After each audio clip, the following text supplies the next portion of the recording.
Guys এই ম্যাচটা আমার সাথে অনেক খারাপ কিছু হয়, আমি ব্লু জোনে অনেকবার মারা যাই। তারপরে কিছু লুট নিয়ে এই সাইডে আসতেই একটা স্কোয়াড আমার উপরে রাশ করে দেয়, আমার টিমমেট একটাকে মেরে দেয়।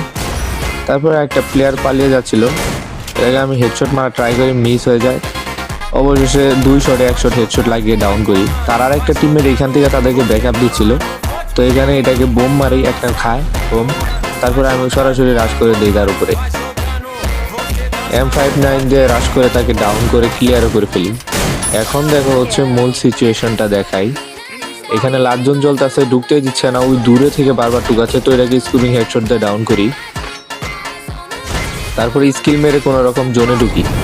এইখানে নিয়েছিলাম একটু ব্যাকআপ, ওই পাহাড় থেকে বারবার মারতেছে আমাদেরকে, তো এটাকে স্কুপিং হেডশট দিয়ে ডাউন করে দেয়। আবার এই সাইডে সামনে যেতে দিচ্ছে না একটা, ওইটাকে স্কুপিং হেডশট দিয়ে ডাউন করে দেয়। এখন শুধু লাস্ট একটা প্লেয়ার বেঁচে আছে, তাহলে ভুয়েটা আমাদের হয়ে যায়। এই ম্যাচ যে ভুয়ে নিতে পারবো আমি কল্পনাও করতে পারি নাই। ফার্স্টের দিকে যেভাবে মায়ের খেতেছিলাম আমি আর কি, আর সাথে সাথে ভুয়ে হয়ে যায়।